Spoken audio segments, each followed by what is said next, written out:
జాతీయ జెండా రూపశిల్పి పింగళి వెంకయ్య పుట్టిన ప్రాంతం ఈ కృష్ణా జిల్లా. కళలకు కాణాచి ఈ కృష్ణా జిల్లా. అంతర్జాతీయ ఖ్యాతి పొందిన కొండపల్లి బొమ్మ గాని కూచిపూడి నాట్యం పుట్టిన ప్రాంతం ఈ కృష్ణా జిల్లా. వారసత్వం చూస్తే పెద్ద వారసత్వం.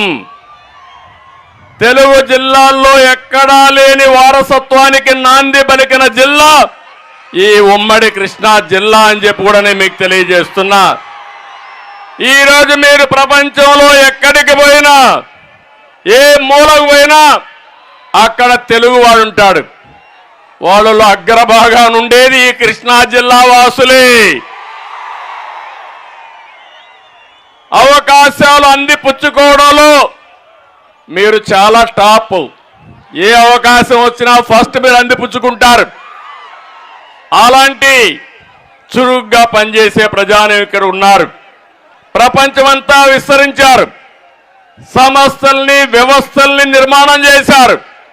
నా ఆలోచన ఒకటి, ప్రపంచంలో తెలుగు జాతి నెంబర్ 1 గా ఉండాలనేది నా ఆకాంక్ష, నా కోరిక.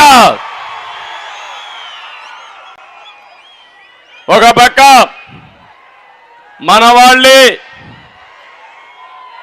సేవాభావంతో ప్రపంచం మొత్తం కంపెనీలు పెట్టి సేవల ద్వారా ప్రజలకు దగ్గర కావాలని, ఇంకో పక్కన మన వాళ్ళు భారతదేశంలోనే కాదు ఒక రోజున ప్రపంచంలో రాజకీయాల్లో కూడా మన వాళ్ళు రాణించే పరిస్థితి వస్తుంది.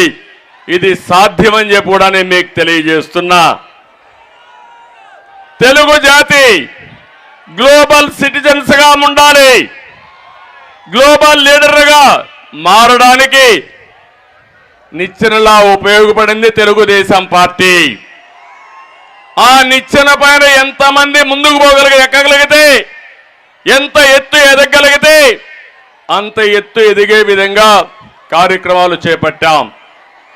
25 సంవత్సరాల కంటే ముందు నేను తీసుకున్న నిర్ణయం, మన పిల్లలకు నేను ఇచ్చిన ఆయుధం ఐటీ, అది ఒక ఆయుధంగా మారింది. ఏం తమ్ముళ్ళు, మీ ఊర్లో ఒక్కసారి ఆలోచించండి. నేను చెప్పిన మాట విన్న వ్యక్తి అంతా ఈరోజు బ్రహ్మాండంగా హైదరాబాద్లో ఉంటున్నారు, బెంగళూరులో ఉంటున్నారు, అమెరికాలో ఉంటున్నారు, ఆస్ట్రేలియాలో ఉంటున్నారు. ఇటీవల నాకు ఇబ్బంది వచ్చినప్పుడు 80 దేశాలలో నిరసన తెలియజేశారంటే, సంఘీభావాన్ని తెలియజేశారంటే అది తెలుగు వారి సత్తా అని చెప్పి నేను మీకు తెలియజేస్తున్నా. ఈరోజు నేను ఒకటే మిమ్మల్ని కోరుతున్నాను. ఒక పక్క హైదరాబాద్ వెలిగిపోతా ఉంది. ఎవరేశారు దానికి నాంది? ఒక సైబరాబాద్ తో గాని, ఒక ఔటర్ రింగ్ రోడ్డు గాని, ఒక ఎయిర్పోర్ట్ గాని ఆ రోజు నాంది పలికాం. ఈరోజు బ్రహ్మాండంగా రాణించే పరిస్థితి వచ్చింది. ఒక పక్క హైదరాబాదు వెలిగిపోతా ఉంటే అమరావతి వెలువలబోయింది. ఎవరు కారణం దీనికి? ఎవరు కారణం అని మిమ్మల్ని అడుగుతున్నా. జగన్ రివర్స్ పాలన రాష్ట్రాన్ని 30 సంవత్సరాలు ఎదిక్కి తీసుకెళ్లిపోయాడు. మామూలుగా కాదు, మళ్ళీ కోలుకోలేని దెబ్బతీశాడు. ఈరోజు ఈ తిరువూరు నుంచి పిలిపిస్తున్నా, రాష్ట్రాన్ని కాపాడుకోవడం కోసం రా, కదలిరా. ఇది నా కోసరం కాదు, తెలుగుదేశం పార్టీ కోసమే కాదు, పవన్ కళ్యాణ్ కోసమే కాదు, జనసేన పార్టీ కోసం కాదు, 5 కోట్ల ప్రజల కోసం పిలిపిస్తున్నా. రా, కదలిరా. వస్తారా అని మిమ్మల్ని అడుగుతున్నా. బాధ్యత తీసుకుంటారా అని మిమ్మల్ని అడుగుతున్నా. సిద్ధంగా ఉన్నారా అని మిమ్మల్ని అడుగుతున్నా.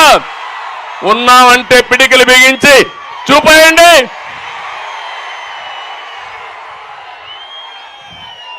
ఇది జరగవలసిన అవసరం ఈ రోజు రాష్ట్రంలో ఉంది.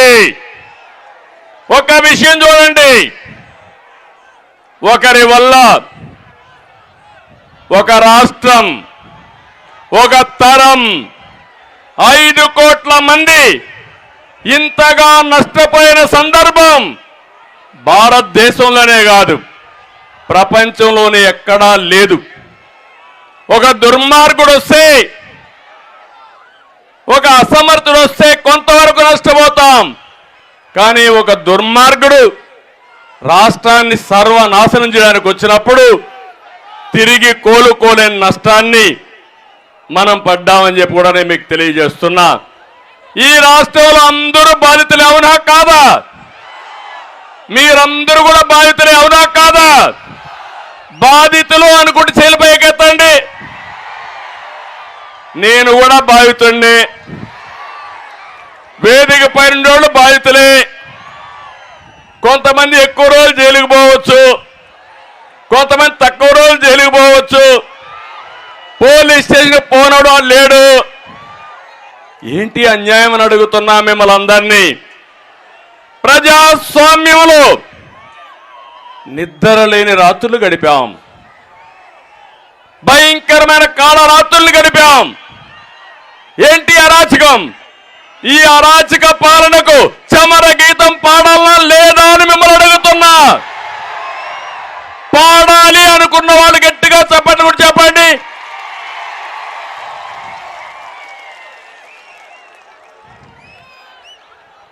ఒక్కరు కాదు, రైతులున్నారు ఈ రాష్ట్రంలో. వ్యవసాయ శాఖనే మూసేశారు. హార్టికల్చర్ రైతు రోడ్డున పడ్డాడు, ధాన్యం రైతు దగాబడ్డాడు. తమ్ముళ్ళు, జగన్ రికార్డులు ఏంటో తెలుసా? ఆంధ్రప్రదేశ్ రైతు అప్పుల్లో భారతదేశంలో నంబర్ 1 స్థానం. కౌలు రైతులు ఆత్మహత్యల్లో దేశంలో 2వ స్థానం. రైతు ఆత్మహత్యల్లో 3వ స్థానం. అన్ని కూడా 1, 2, 3 మన దగ్గరనే ఉన్నాయి.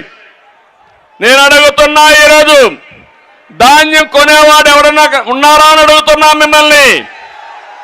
డ్రిప్ ఇరిగేషన్ సబ్సిడీ వస్తున్నాయని అడుగుతున్నా.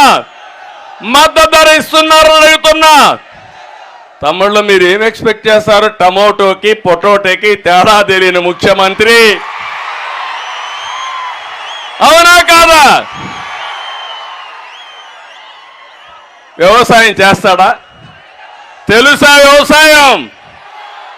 నేను చూసా వ్యవసాయాన్ని. చిన్నప్పుడు అన్నిటికీ ఎద్దులే, మడకలు దున్నాలన్నా ఎద్దులే, నీళ్లు కపిలి తీయాలన్నా ఎద్దులే, ఎక్కడన్నా ట్రాన్స్పోర్టేషన్కి ఎద్దులే. అదే మాదిరిగా ఎక్కడన్నా పండుగలకు పోవాలంటే బండ్లు కట్టుకొని పోవాలన్నా ఎడ్ల బండ్లే. కానీ అలాంటి ప్రయాణం చేసిన నేను నా జీవితంలో చూసా.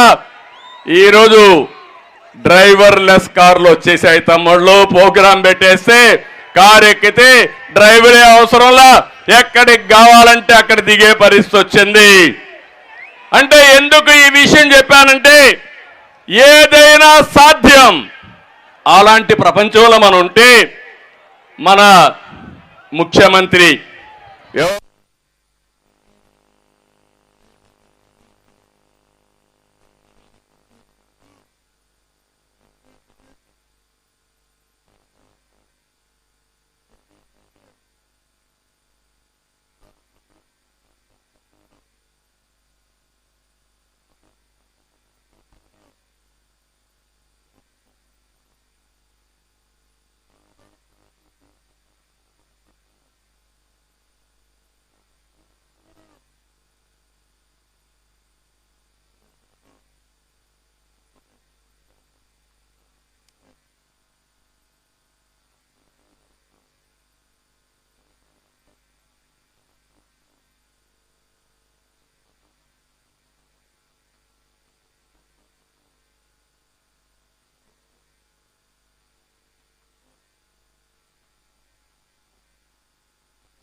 పట్టసీమ తీసుకొచ్చా.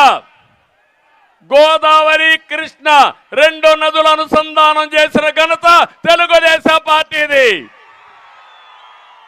అలాంటి పట్టిసీమను ఈరోజు చూస్తా ఉంటే పాడుపెట్టాడు. గోదావరిలో డయాఫామ్ వాల్ ఉంది, 2 సీజన్లో పూర్తి చేశాం.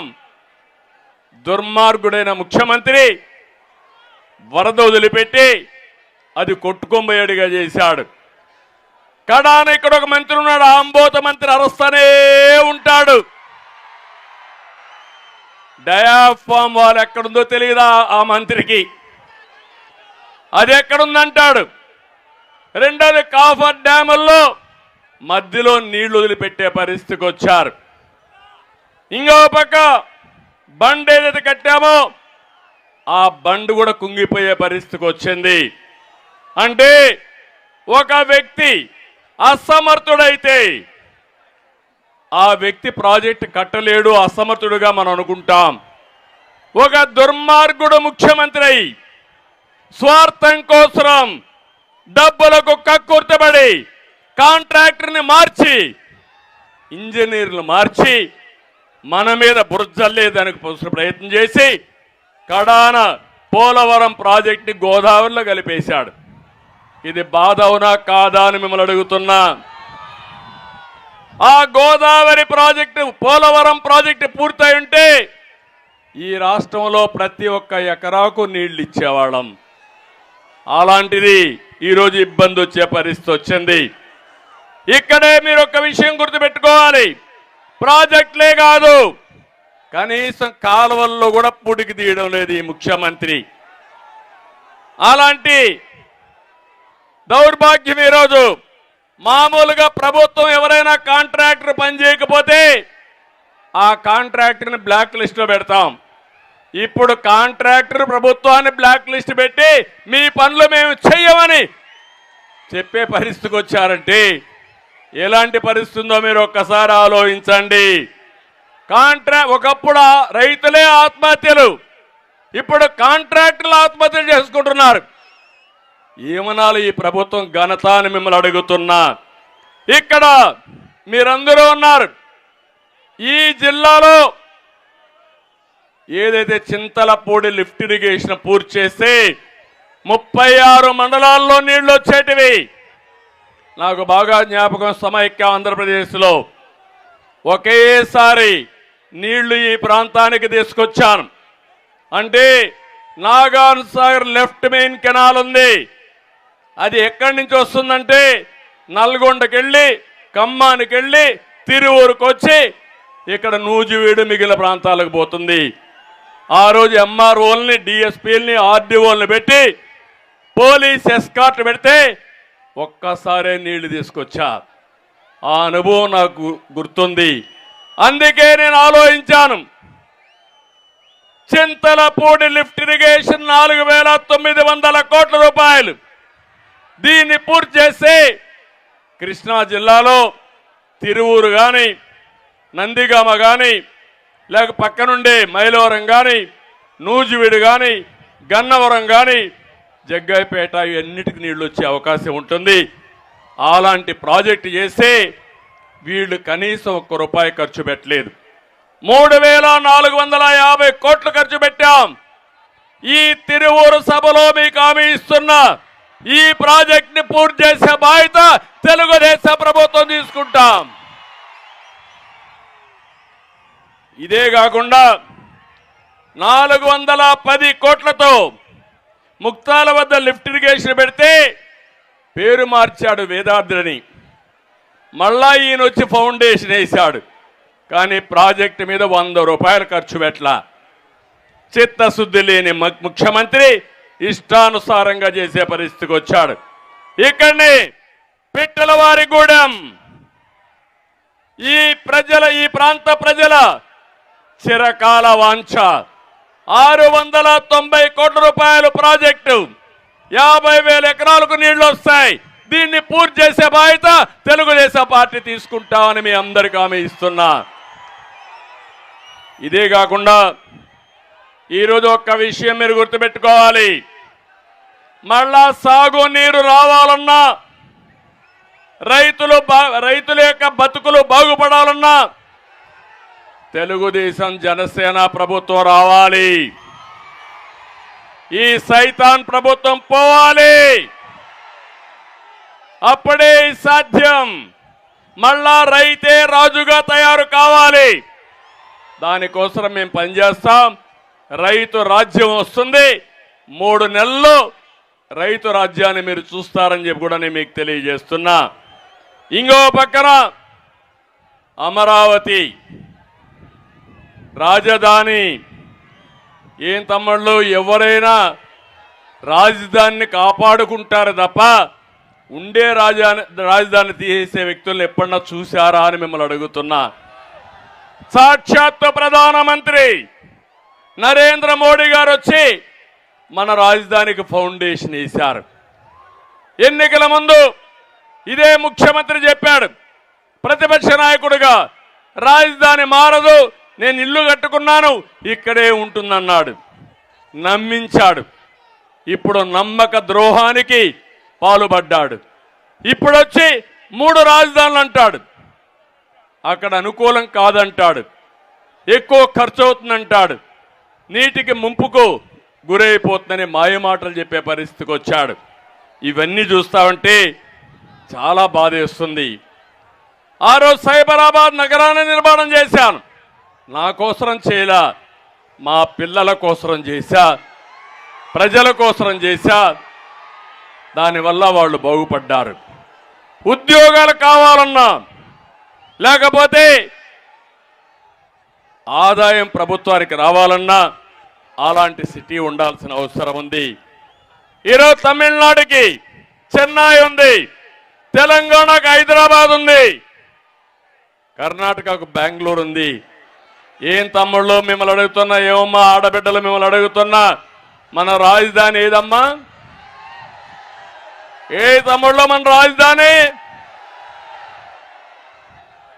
5 ఏళ్ళు రాజధాని లేకుండా చేసిన దుర్మార్గుడు ఎవరని మిమ్మల్ని అడుగుతున్నా. ఇది న్యాయమా అని మిమ్మల్ని అడుగుతున్నా. 3 రాజధానుల పేరుతో 3 ముక్కలాట ఆడేసి కడా నేను వెళ్ళిపోతా విశాఖపట్నం కంటే నువ్వెక్కడికి వెళతావు, నువ్వెక్కడే ఉండమని కోర్టు కూడా మొట్టికాయలు వేసే పరిస్థితి వచ్చింది. కానీ ఒక పని చేశాడు. అక్కడ చూస్తే 500 కోట్ల రూపాయలు ఖర్చు పెట్టి ఆ కొండనే మొత్తం బోడిగుండు కొట్టించేసి 500 కోట్ల రూపాయలతో ప్యాలెస్ కట్టాడు. ప్రజాధనాన్ని ఏ విధంగా దుర్వినియోగం చేశాడో ఇది ఒక ఉదాహరణ మాత్రం. నేను అందుకే ఒకే మాట చెప్తున్నా, అయిపోయింది ఈయన పని. మళ్ళీ రాజధాని అమరావతిగానే ఉంటుంది. ఈ తిరువూరు మహాసభలో చెప్తున్నా, మన రాజధాని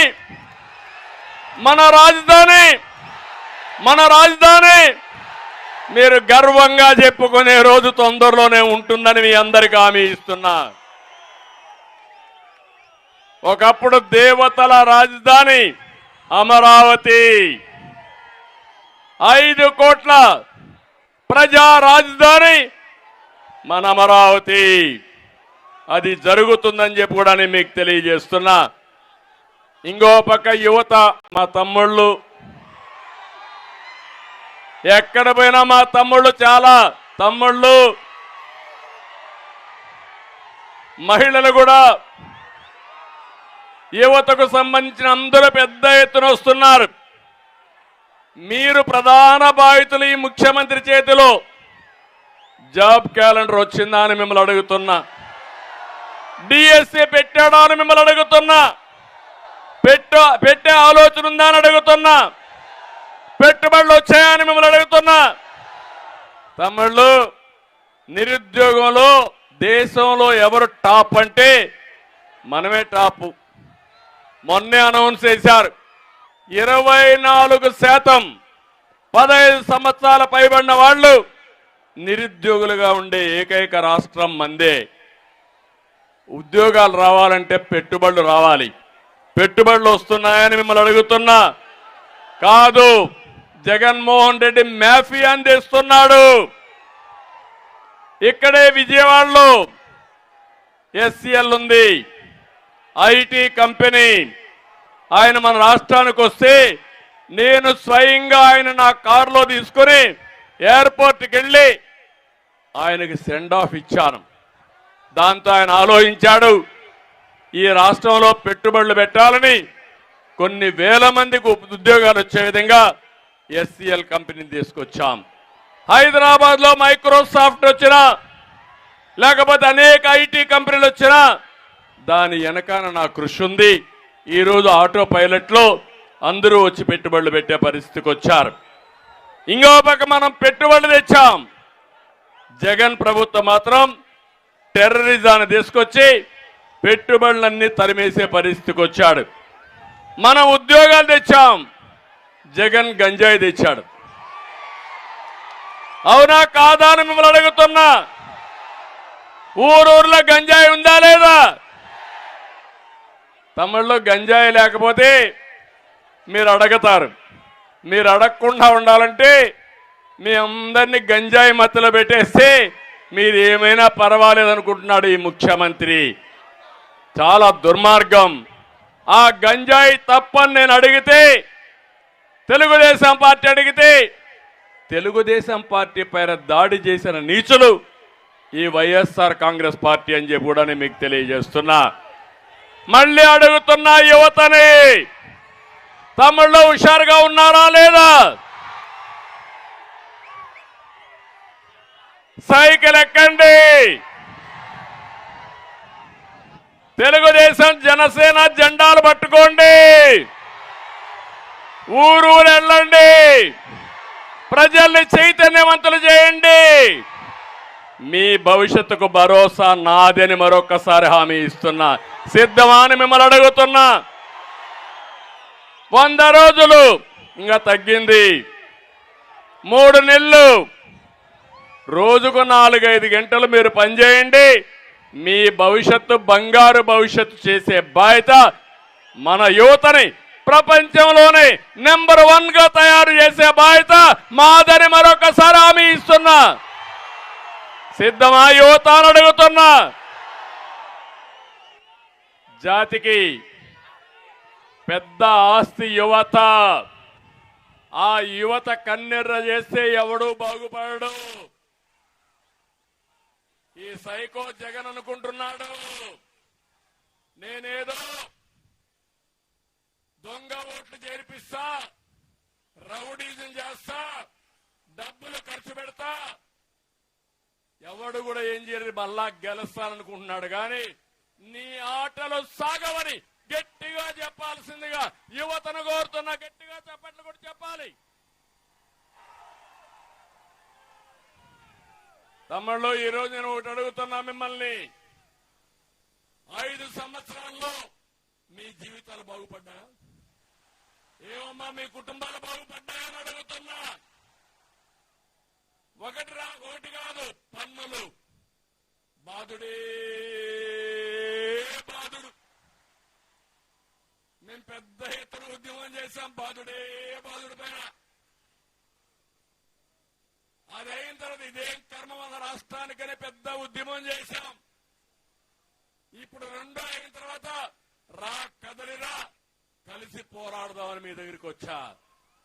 నేను అడుగుతున్నా, ప్రతిరోజు ఉపన్యాసాలు మిమ్మల్ని ఉద్ధరిస్తున్నా.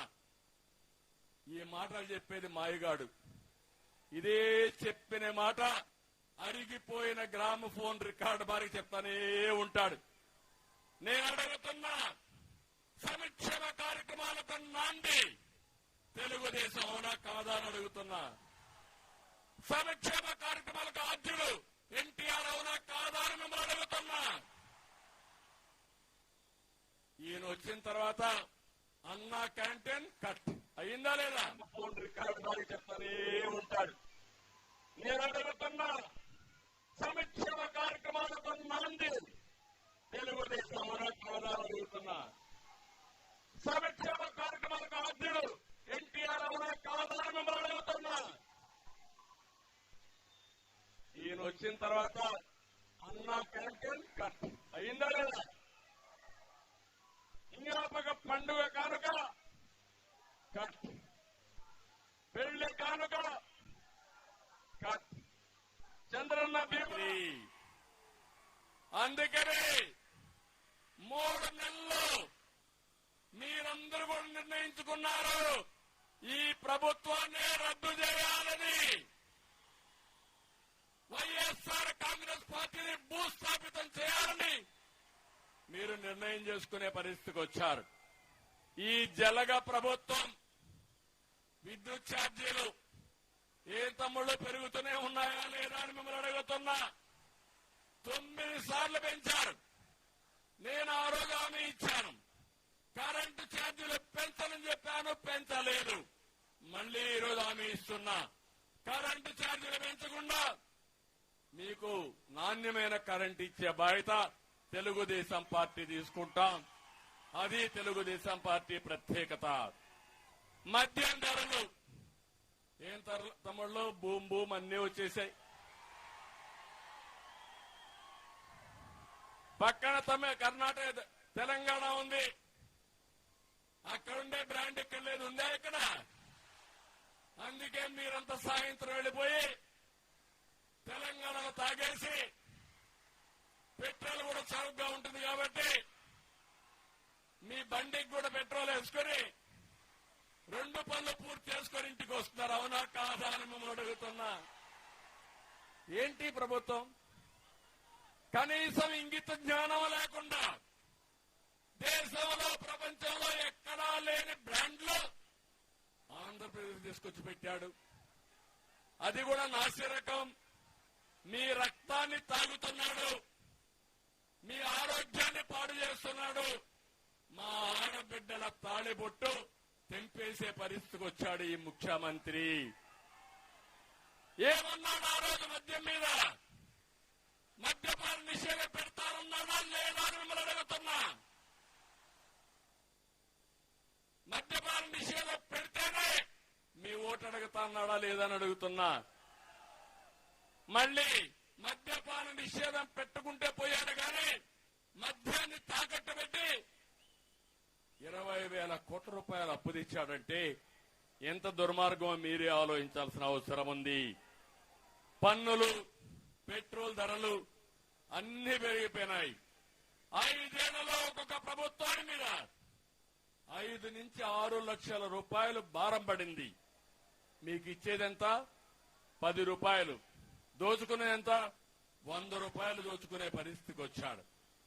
ఇంకో పక్క తమ్ముళ్ళు, ఈ ముఖ్యమంత్రిని చూస్తే రంగుల పిచ్చోడు.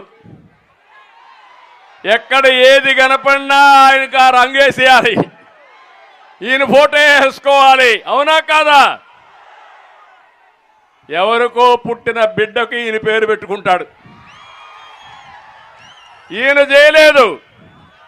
మనం టిట్కో ఇండ్లు కడితే దానికి వీళ్ళ రంగు, ఆయనకి ఈయన ఫోటో, దానికి ఈయన పేరు.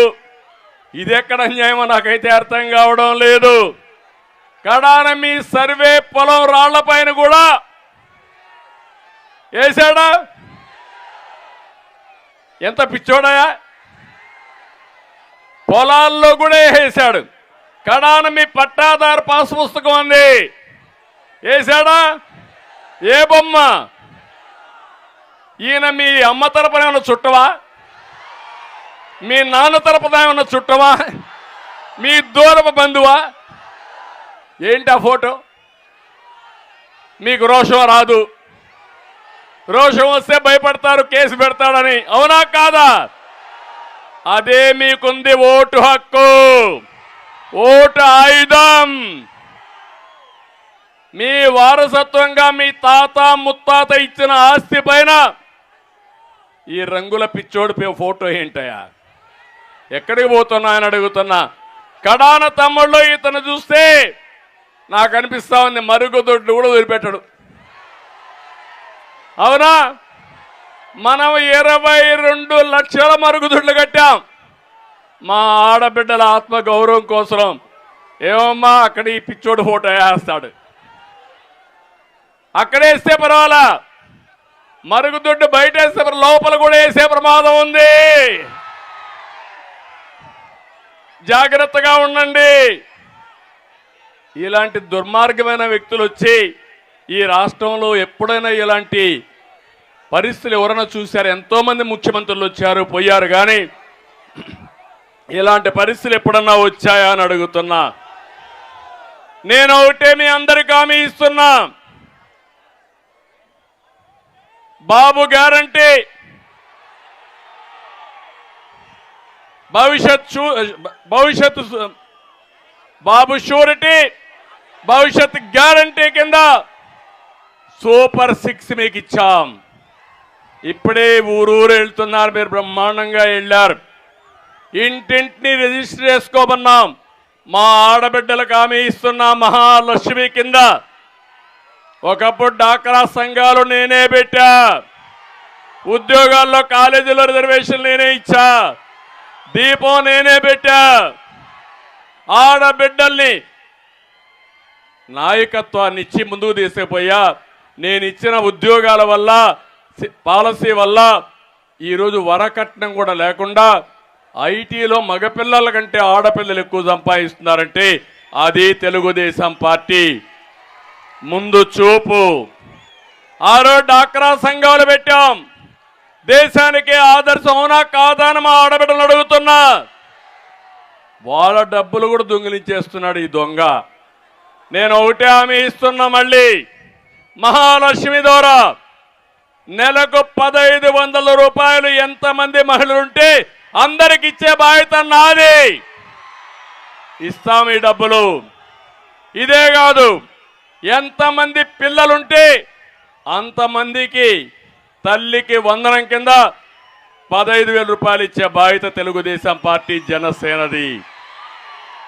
ఈ రెండే కాదు, ధరలు పెరిగాయి. అందుకనే 3 సిలిండర్లు ఉచితంగా ఇస్తానని, దీపం పెడతానని మీకు హామీ ఇస్తున్నా. 4వది, మీరు ఎక్కడికి పోవాలన్నా ఆర్టీసీ బస్సుల్లో దర్జాగా ఉచితంగా మీరు తిరిగే సౌకర్యం, రవాణా సౌకర్యం ఏర్పాటు చేస్తాం. మీకు మంచి నాయకత్వాన్ని ఇస్తాం. డబ్బులు సంపాదించే మార్గం కూడా నేర్పిస్తా.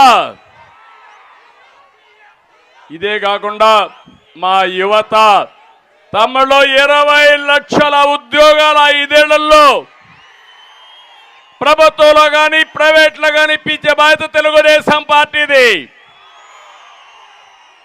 ఇంకో పక్కన మీ ఊర్లో మీరు కూర్చొని ఎక్కడికి కావాలంటే అక్కడ పనిచేసే విధంగా వర్క్ ఫ్రమ్ హోమ్, మీ ఇంటి దగ్గరనే కూర్చుంటారు. ప్రపంచ కంపెనీలకు మీరు పనిచేస్తారు. మీకు పొద్దుపోకపోతే, బోరు కొడితే మండల హెడ్ క్వార్టర్లో వర్క్ స్టేషన్లు పెడతా, మంచి గార్డెన్లు పెట్టి అక్కడ పోయి పని చేసుకొని సాయంత్రం మళ్ళా మీ మోటార్ బైక్లో మీరు ఇంటికి వస్తారు. భవిష్యత్తులో మోటార్ బైక్ కూడా పెట్రోల్ అవసరంలా కరెంటుతోనే మోటార్ బైక్ ఛార్జ్ చేసుకుంటారు.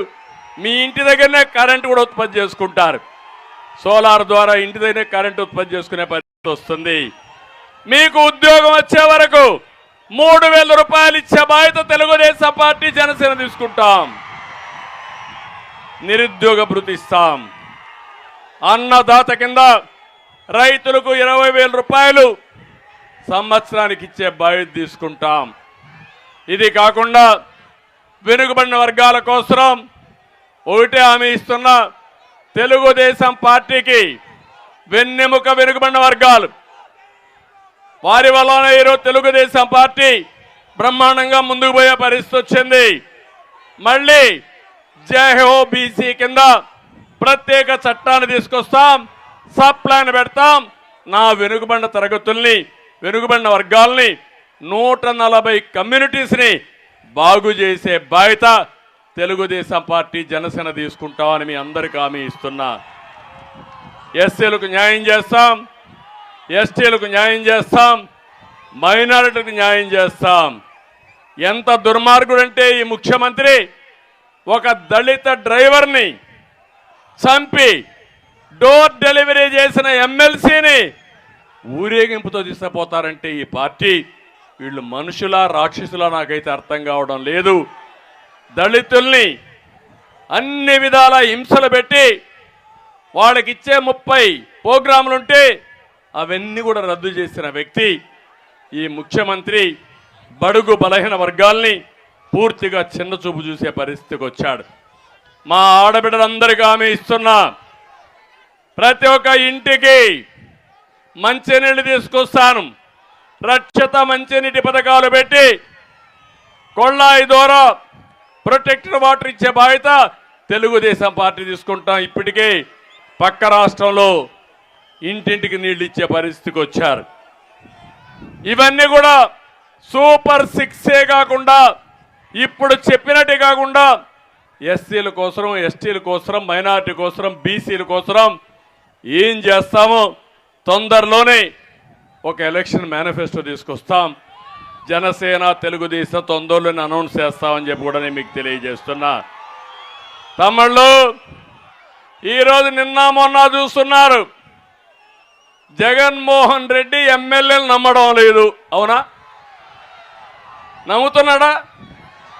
నమ్ముతున్నాడా అని మిమ్మల్ని అడుగుతున్నా. అసలు ప్రజలు జగన్మోహన్ రెడ్డి నమ్మడం లేదు, ప్రజలు నిన్ను నమ్మడం లేదు, మీరు మాత్రం ఎమ్మెల్యేలు నమ్మడం లేదు. దీనికి ఏం చెప్పాలి నాకైతే అర్థం కావడంలా. రాష్ట్రం మొత్తం ఒకటే అంటున్నారు, ఆంధ్రప్రదేశ్ హేట్స్ జగన్, సైకో పోవాలి. ఇది నా నినాదం కాదు, ప్రజల నినాదం. అవునా కాదా అని మిమ్మల్ని అడుగుతున్నా. ఇప్పుడే ఈ మార్గం ఉన్నారంటే రేపు ఎన్నికల నోటిఫికేషన్ వస్తే వైఎస్ఆర్ కాంగ్రెస్ నాయకులు ఇంట్లో నుంచి బయట కూడా రాలేరు. వస్తారా అని మిమ్మల్ని అడుగుతున్నా. ఊర్లు ఒకటి అవుతాయా లేదా అని మిమ్మల్ని అడుగుతున్నా. కావాలా లేదా అని మిమ్మల్ని అడుగుతున్నా. ఇప్పుడు కొత్త పాలసీ తెచ్చాడు తమ్ముడు ఈయన. ఈ ఊర్లో చెత్త, ఆ చెత్త ఏం చేస్తున్నాడు, వేరే నియోజకవర్గాల్లో మార్చేస్తున్నాడు. ఎప్పుడన్నా విన్నారా మీరు ఇది? ఎమ్మెల్యేల ట్రాన్స్ఫర్లు ఉన్నాయా? ఎప్పుడన్నా స్వాతంత్రం వచ్చినప్పటి నుంచి మీరు చూశారు, అవునా కాదా? ఎప్పుడన్నా ఎమ్మెల్యేని ట్రాన్స్ఫర్ చేసిన సందర్భం ఉందా? మంత్రిని ట్రాన్స్ఫర్ చేసిన సందర్భం ఉందా? ప్రజాసేవ కోసం ఎంపిక చేసుకుంటాం. ఈ నియోజకవర్గంలో పనికి రాని చెల్లని కాసు పక్క నియోజకవర్గంలో వెళ్తుందా తమ్ముడు? మీ ఇంట్లో చెత్త వేరే ఇంట్లో వేస్తే అది బంగారం అయిపోతుందా? నేను అడుగుతున్నా, ఇది జగన్ చేసిన పెద్ద తప్పులు. 5 ఏళ్లలో రాష్ట్రాన్ని లూటీ చేశాడు, ప్రజలకు ద్రోహం చేశాడు, వ్యవస్థను నాశనం చేశాడు. ఇప్పుడు అంటున్నాడు ఎమ్మెల్యేలు మార్చేస్తే నాకేదో ఓట్లు వేస్తారని. నేను ఒకటే చెప్తున్నా, మీరు ఓడిపోవడమే కాదు, జగన్మోహన్ రెడ్డికి ఇంకా పెద్ద శిక్ష చేయాల్సిన అవసరం ఉంది. మన జీవితాలు నాశనం కావడానికి, మన పిల్లల బ్రతుకులన్నీ పూర్తిగా నష్టపోవడానికి కారణం ఇతనేనని చెప్పి కూడా నేను మీకు తెలియజేస్తున్నా. మొన్నే చూశారు తమ్ముళ్ళు, అంబటి రాయుడు ఒక క్రికెటర్, గుంటూరు జిల్లా, పాపం ఆశపడ్డాడు, తప్పు లేదు. జగన్ మాయగాడున్నాడు, మాయ చేశాడు, నీ గుంటూరు పార్లమెంట్ ఇచ్చేస్తా అన్నాడు, పోయి పని చేసుకోమన్నాడు. ఏం తమ్ముళ్ళు, అంతవరకు బాగానే ఉందా? ఇంకొకరిని పిలిచి నీకు ఇస్తా అన్నాడు, ఆ పేరు నేను చెప్పను. దాంతో ఇతనికి అర్థమైపోయింది, దాంతో ఆయన నైజం అర్థం చేసుకున్నాడు. వచ్చే ఎన్నికల్లో వైసీపీ క్లీన్ బౌల్డ్ అని అనుకొని అక్కడి నుంచి ఫీల్డ్ లేక్ ఎంటర్ కాక మునిపే పారిపోయాడు. అవునా కాదా? ఇది మీ అందరికి అర్థమైందా నేను అడుగుతున్నా. ఈ రాష్ట్రంలో అందరినీ మోసం చేసి ప్రతిరోజు మాటలు చెప్పి ఎదురుదాడి చేసి నానా బూతులు తిట్టించి తద్వారా రాజకీయం అనుకుంటున్నాడు. నిన్న మొన్న కూడా చూశారు. ఎవడు నన్ను ఎక్కువ తిడితే, ఎవరు పవన్ కళ్యాణ్ ఎక్కువ తిడితే, ఎవరు లోకేష్ని ఎక్కువ తిడితే వాడికే సీటు. ప్రజలకు సేవ చేసిన వాడికి కాదు, ప్రజల్లో అభిమానం ఉండేవాడికి కాదు, డబ్బులకు రాజకీయంగా తిట్టేవాడికి ప్రాధాన్యత ఇచ్చేవాడు ఈ ప్రపంచంలో ఎవరన్నా చూశారా అని మిమ్మల్ని అడుగుతున్నా. ఇప్పుడు ఇక్కడ చూశారు విజయవాడలో, విజయవాడ వెస్ట్ ఆడొక ఎమ్మెల్యే ఉండేవాడు, ఇప్పుడు ఉన్నాడు కొబ్బరి చిప్పల మంత్రి. అవునా కాదా? ఆ కొబ్బరి చిప్పల మంత్రి మొత్తం ఎండోమెంట్స్ అంతా అప్రతిష్ట పాలు చేశాడు. ఇప్పుడు ఆ కొబ్బరి చిప్పల మంత్రి వెస్ట్ లో వేస్ట్ అయ్యాడు, సెంట్రల్లో బెస్ట్ అయిపోతాడు. ఏం తమ్ముళ్ళు ఒప్పుకుంటారా మీరు? అక్కడ వేస్ట్, ఇక్కడ బెస్ట్. ఎక్కడ ఎవడు చెప్పాడు జగన్ నీకు ఇవన్నీ? ఏ స్కూల్లో చదువుకున్నావు జగన్మోహన్ రెడ్డి అని అడుగుతున్నా నేను ఈరోజు. ఇదేనా రాజకీయం అని అడుగుతున్నా. పాపం అక్కడ ఒక ఆయన ఉన్నాడు ఆ సెంట్రల్లో ఉండే ఆయన మనం చూస్తే, ఆ పేర్లు నేను చెప్పను, ఆయన మొత్తం విజయవాడ అంతా కొనే పరిస్థితికి వచ్చాడు. బ్రాహ్మిన్స్కి మాత్రం ఏమీ చేయలే. ఇప్పుడు ఆయన అవుట్, ఎక్కడ పోయాడు అడ్రస్ లేడు. ఇంకొక ఆయన ఉన్నాడు నందిగామాలో, జగన్మోహన్ రావు దొంగ.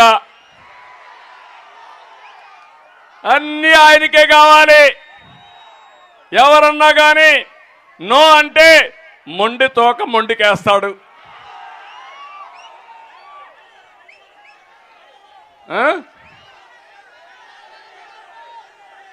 మణివరం వస్తా ఓకే. అలాంటి వ్యక్తి ఆయన. అంటే ఆయన తమ్ముడు చూస్తే అరాచకాలకు అంతే లేదు.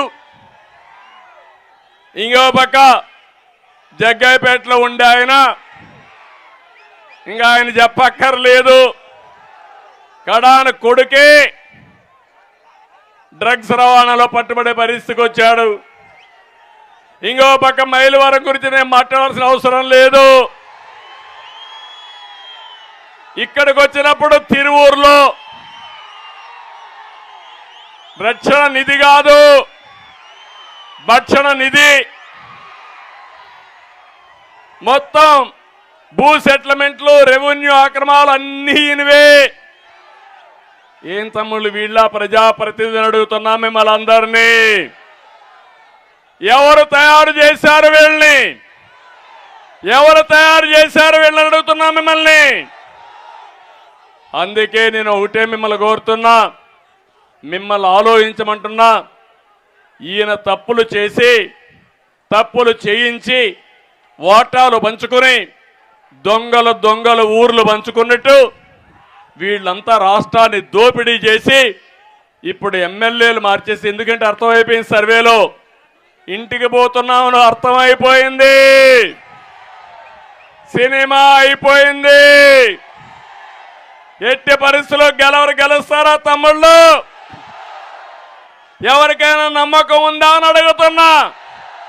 లేదు అంటే చేలిపైకి చెప్పండి. ఒక్కొక్కరు అంటున్నారు 160 గెలుస్తా ఉంటున్నారు. ఎన్ని గెలుస్తామనేది కాదు, ఇలాంటి దుర్మార్గుడు రాజకీయాల్లో ఉండడానికి అర్హత లేదు. అందుకే అడుగుతున్నా, ఈరోజు గెలిచిపోతామని ధీమాతో ఇంట్లో పడుకుంటే మోసపోయేది మనమే, ప్రజలు మోసపోతాం. కష్టపడండి.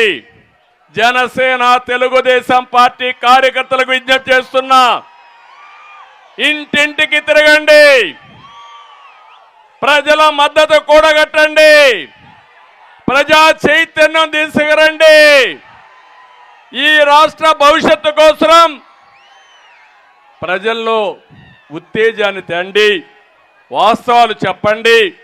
ఎవరైనా కానీ మాకు పెన్షన్ వస్తుందంటే వాళ్ళకు కూడా చెప్పండి. 200 రూపాయలు పెన్షన్ 2000 రూపాయలు చేసింది నేనే. అదే తెలుగుదేశం వచ్చుంటే మొదటి నెల నుంచి 3000 వచ్చేది. 250 ఇప్పుడు మాత్రం 3000 చేశాడంట. నేను ఒకటే హామీ ఇస్తున్నా, ఎవరైతే ఈ పింఛన్లు తీసుకున్న వాళ్ళకి పింఛన్ ప్రారంభించింది నందమూరి తారక రామారావు గారు, దాన్ని పెంచింది నేను. మళ్ళీ వాళ్ళని ఆదుకునే పార్టీ తెలుగుదేశం పార్టీ.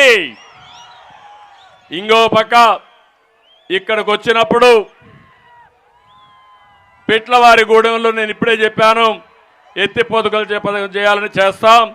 వాణిజ్య పంటలు ఎక్కువ వస్తాయి, కోల్డ్ స్టోరేజ్ కట్టాలన్నారు, కడతాం. నూజివీడులో మామిడికి మార్కెట్ పెంచాలన్నారు, ప్రాసెసింగ్ యూనిట్స్ తేవాలన్నారు, అవి కూడా తెస్తామని చెప్పి నేను మీకు తెలియజేస్తున్నా.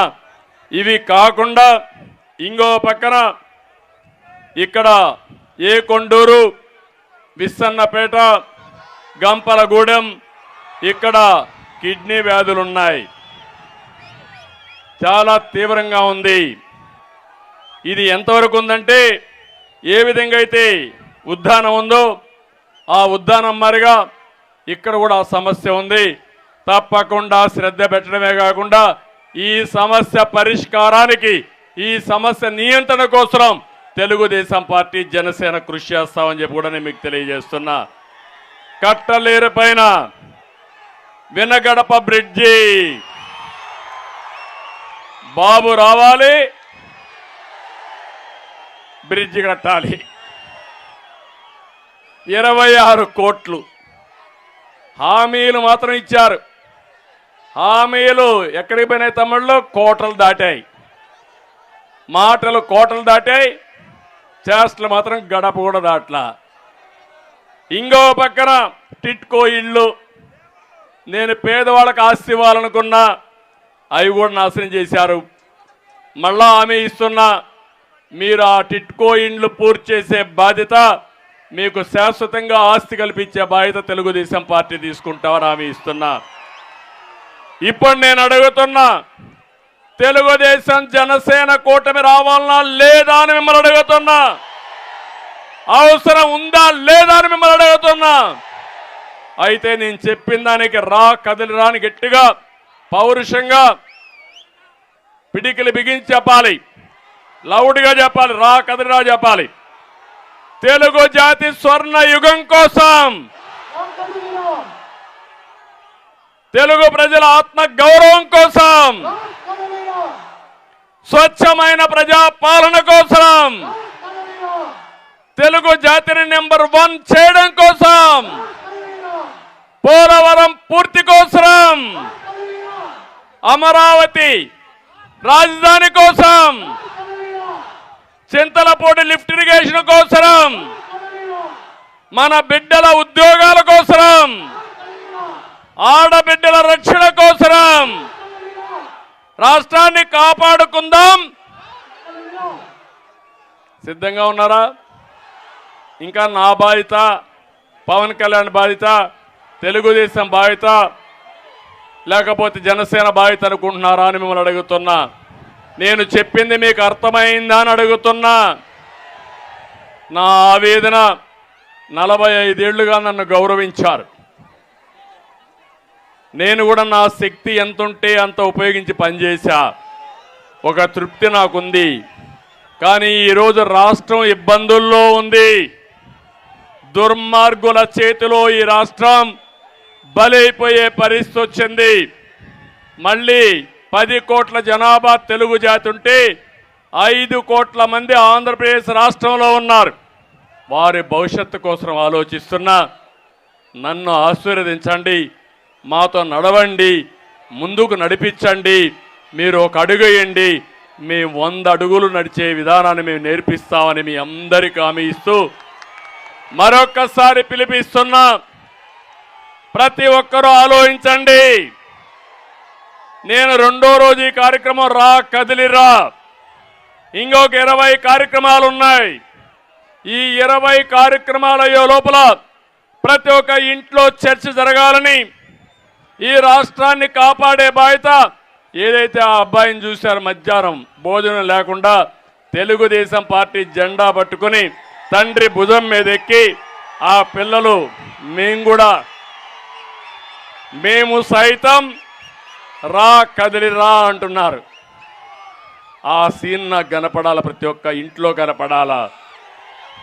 ఎవరైనా తెలుసో తెలియకుండా వైఎస్ఆర్ కాంగ్రెస్ పార్టీకి ఓటేస్తే జాతికి ద్రోహం చేసినట్టు అవుతుంది, ఈ రాష్ట్రానికి నష్టం చేసినట్టు అవుతుంది, మనం ఎక్కున్న చెట్టు మనమే నరుక్కున్నట్టు అవుతుంది. దయచేసి ఆలోచించమని కోరుకుంటూ ఇప్పుడు గట్టిగా చెప్పాలి. ఎందుకంటే ఇక్కడ 2 సింబల్స్ ఉన్నాయి కాబట్టి నేను చెప్పడం లేదు, కానీ గట్టిగా సైకో పోవాలంటే మీరు కూడా సైకో పోవాలని చెప్పి గట్టిగా చెప్పాలి. సైకో పోవాలి, సైకో పోవాలి, రాష్ట్రం బాగుపడాలి. సైకో పోవాలి, సైకో పోవాలి. అదే మరి తెలుగుదేశం జనసేన ఐక్యత వర్ధిల్లాలి. తెలుగుదేశం జనసేన ఐక్యత, తెలుగుదేశం జనసేన ఐక్యత, తెలుగుదేశం జనసేన ఐక్యత. Okay brother. ఎన్టీఆర్ అంటే అమర్ హై. ఎన్టీఆర్, ఎన్టీఆర్, ఎన్టీఆర్. శభాష్, చాలా సంతోషంగా ఉంది. మీ ఉత్సాహం చూసిన తర్వాత నాకు నమ్మకం వచ్చింది. ఏ దానికైతే నేను ఒక ఉద్యమ స్ఫూర్తితో వచ్చానో మీరు పూర్తిగా అర్థం చేసుకుని ఆశీర్వదించారు. దానికి పేరు పేరున మనస్ఫూర్తిగా ప్రతి ఒక్కరికి నమస్కారాలు తెలియజేసుకుంటూ సెలవు తీసుకుంటున్నా. జై హింద్, జై తెలుగుదేశం.